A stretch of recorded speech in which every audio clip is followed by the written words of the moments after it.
сайн байцгаана уу? Би эндиго хөгт хөгжлийн төвийн сэтгэл зүйч Батүлзэг.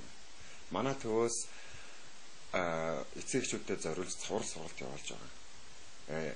Одооний ялангуяа сүүлийн үеийн хүүхдүүд маань гэдэг нь өөртөө их зөрүүд, муухай ааштай гэх юм уу. Тэгээд бас дээр нь маш их оюуны өндөр чадвартай юм сурахтаа маш хурдан болж хөгжиж төлөвшөж байгаа. Энэ хүүхдүүдэд яг яаж харцгаа эцэгчүүд маань сайн ойлгохгүй. Мэдээж энэ хүүхдүүдийг ирээдүйд сайн хүн болгож төлөвшүүлэх, хүн болгож хүмүүжүүлэх тэр одоо хамгийн гол чухал хүмүүс нь бол хин гэхээр эцэг эхчүүд.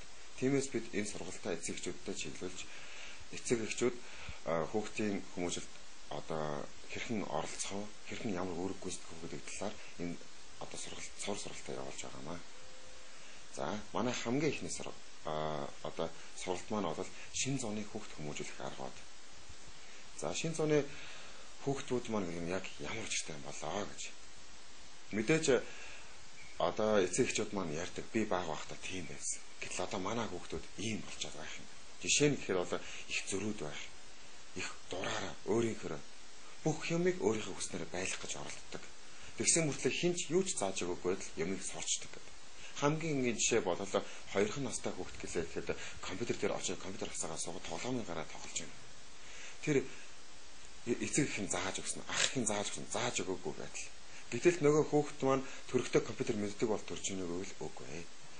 Харин нөгөө хүүхдүүд маань юмыг одоо хараад шууд дорхноос сурах, ганц хараас сурах, ганц хараа сонсоод ойлгох тийм чадвартай болчихсон. Тэгэхээр энэ хүүхдүүдтэй яаж харцгаа?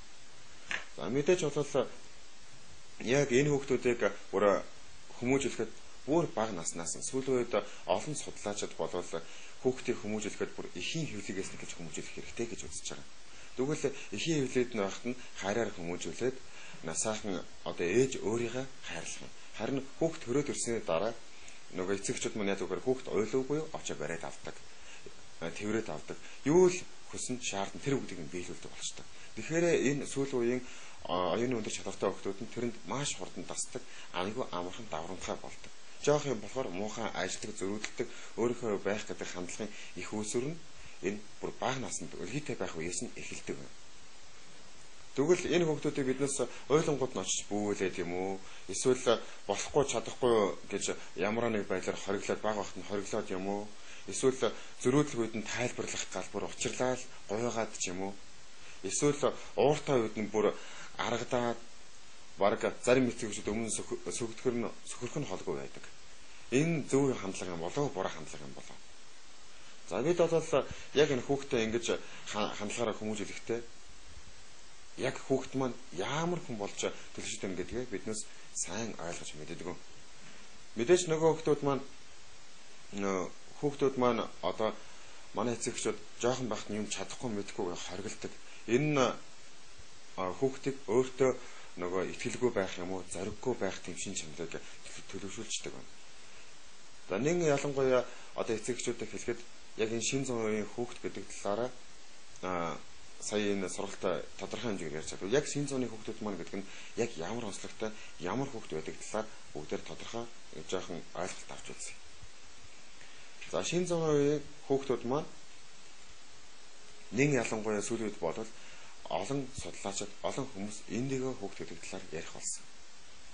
Тэгвэл эндиго хүүхд гэж заавал онцлохгүй нэг номерт юуны туранд хэлэхэд сүүлийн үед төрж байгаа бүх хүүхдүүд маань оюуны өндөр чадамжтай. Яг эндиго хүүхд гэж ямар хүүхдүүд, ямар шин чанартай, ямар онцлогтой хүүхдүүд вэ? Тэрний бүх шин чанарыг өөртөө агуулсан хүүхдүүд байдаг. Тэгэд өөрөө нийгмийн сайн сайхныг хэм хэмжээг өөртөө тогтоож өгч идэг. Зөв буруу багаасаа ялгадаг болсон байдаг. Юмыг сурахтаа маш хурдан сурдаг. Тэгээд өөртөө ингээд зөв буруу гэдэг тийм шалгуур тавьсан. Тэр нь зөрчилдөд ирэхээр ууралдаг, бохимддаг, зөрүүдэлдэг тийм одоо арга барилтай болдог. Тэгээд хамгийн нэг номерыг ойлгох зүйл нь би бол хамгийн дээгүүр, би хамгийн мундаг нь, би хамгийн одоо нөгөө статусаараа байр суурьаар би хамгийн өндөр нь гэсэн тиймэрхүү ойлголттой болсон хүмүүс. Энэ хүмүүстэй тэгээд бид яаж харцгаа? Мэдээж энэ хүмүүс болохгүй зүйл хийх үү? Хүүхд юм чи мэдээж хийж л таараа. Тэр үед нь уурлаад загналаа. Ийм одоо хааныг очиод болохгүй юм хийхэд нь хаац ард нь очиод загиндаг үлээ. Загиндаггүй шүү дээ. Тэгвэл энэ хүүхдүүд маань өөрсдөө хаан гэсэн гэж өөрсдөө ойлгодог. Загнахаар ууралдаг. Намайг загналаа чи тэнэг. Огоол ууралж. Тэгвэл тэр энэ хүүхдүүдийг маань одоо сүүлийн судлаачид олон байдлаар судалж байна. За сэтгэл зүйн талаас нь, эрүүл мэнд талаас нь, морфологи, физиологи талаас нь. За бүр сүүлийн бүр бас гарч ирээд байгаа судалгааны нэг хэсэг бодвол гэрлэн бүрхүүлэрийн судлах явдал. Энэ хүүхдүүд маань яг гэрлэн бүрхүүлийн хувьд бодвол голцоо дандаа нөгөө гүн цэнхэр өнгийн аврагтай байгаа. Яагаад энэ хүүхдүүдийг одоо сүүлийн төрж байгаа хүүхдүүдийг индиго хүүхд гэж нэрлэдэг байгаа юм гэхээр индиго гэдэг маань өөрөө гүн цэнхэр гэсэн утгатай юм. Тэгэхээр энэ хүүхдүүд маань гүн цэнхэр өнгийн аврагтай оюунлаг, илүү чадварлаг, биднээс багвахтай ямар байсан яг тэрэн шиг биш байдаг байна. Энэ хүүхдүүдийн маань хандлагуудыг ингээд ажиглаад байхдаа олон хандлага илэрч байна. Одоо жишээ нь яг тэр хандлагаар нь энэ хүүхдүүдийг дөрвөн бүлэг болгож хувааж болж байгаа. Нэгт нь инэрэнгүй бүлэг гэж. За инэрэнгүй бүлэг бол бусдыг аягүй их ойлгодог. Тэгээд бусдтай харилцах хин нэгэн хажууд нь өвдсөн байлаа гэх юм бол тэрийг очиж шууд ачаал ардах яасан гэл хүний сэтгэлийг аягүй их мэдэрдэг тийм хүмүүс байдаг. Хоёр дахь нь зарчимч бүлэг. За ийм байх хэвээр. Миний бал энэ ширэн дээр байх хэвээр бол байх ёстой. Энэ бал байрнаас хөдөлчих юм бол уурлна. Гэрт хүмүүс надтай тэгж харцах ёстой. Энэ хүүхдүүд маань яг тэрийг хүмүүст хэлдэг. Хэлж чадахгүй бага насныхаа болохоор харин энэ хүүхдүүд маань яадаг вэ гэхээр тэрийг ойлгохдоо уурлаж, уцаарлаж, ойрлж, бухимдаж, ойлж тэгж ойлгодог. За гурав дахь нь уран бүтээлч. За энэ хүүхдүүд маань ямар хүүхдүүд байдг вэ гэхээр хинч яриаггүй байдал ном дэлгэрэл эргэл хараад зураг хараад. Тэрийг бариад бал бариад зурдаг. Ямар нэг юм өөрч тоглолдог. Ээжийнхаа жишээ нь бол манай төвд хурж ирж үйлчлүүлж байгаа хүүхдүүдээс гэж хэлэхэд нэг хүүхд бол ээжийнхаа бодог шунхаар бүгдийн гэрн задлагч тавиад нөгөөдөр нь зурд зурцсан.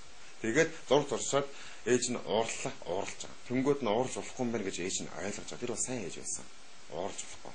Тэнгүүтээ нөгөө хүүхдэд нэг хэрэг өөрийнхөө хэрэглээд дууссан бодог шунхаарынхаа зарим материал гэр ахмад хэрэгсэд өгдөг. Нөгөө хүүхд маань тэрийг эвийг нь болоод үнэхээр гоё өрөө тавьсан. Энэ бол энэ хүүхдүүд маань хаанаас нь ингэж их гоё тийм оюухан гараад байна гэсэн тиймэрхүү байдлаар нөгөө эцэгчүүд нь гайхдаг. Тийм уран бүтээлч хүүхдүүд байдаг. За дөрөвдөг нь бүх хэмжигдэхүүнд тохирох гэсэн. Ямар л бол ямар юм тохироод өөрийгөө хувиргаад өөрчлөгдөж чаддаг гэсэн. За бас нэг жишээ байгаа. Манайд төвдөрж зөвшөлж байгаа хүүхд гэхэд гэрт нь ээж аав нь байлаа. Ээж аавгаа харахаар нөгөө хүмүүстэй нэг ондоо харцдаг. Ээж аав нь гараа явлаа ах эгч нь байлаа бас нэг ондоо харцдаг.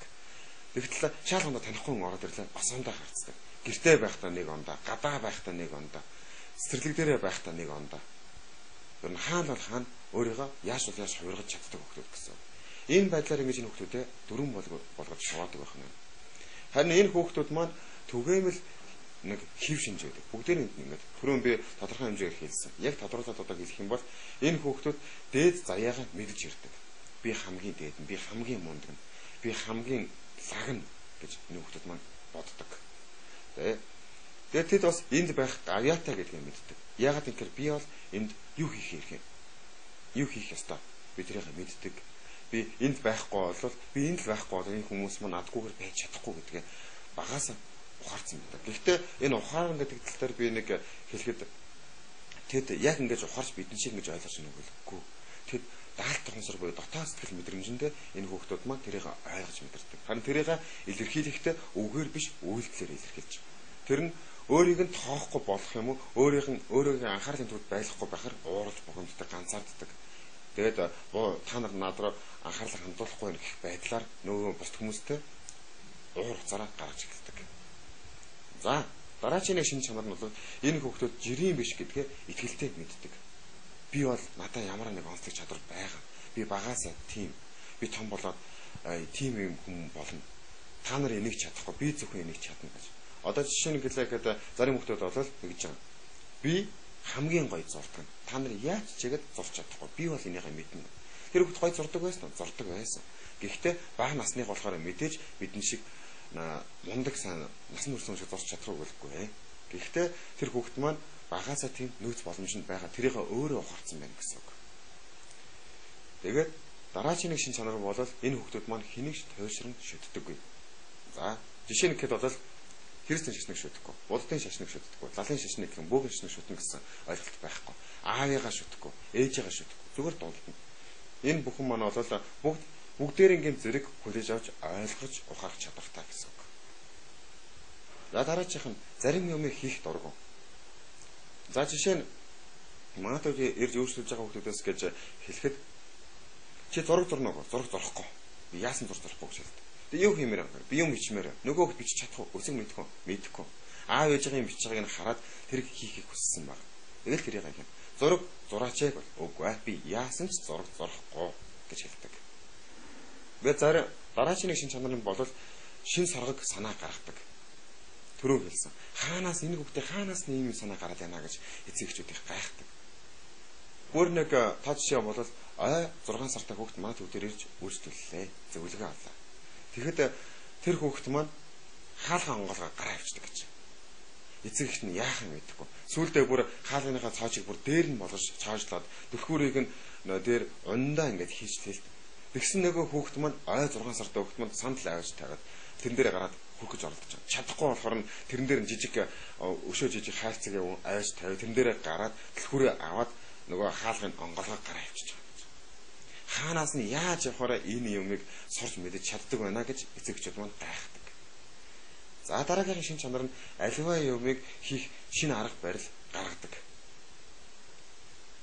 За одоо бүр хамгийн бага насны хүүхдээ ярьж байгаа болохоор бүр хамгийн энгийн жишээн дээр ярьж үзье. Манай төв дээр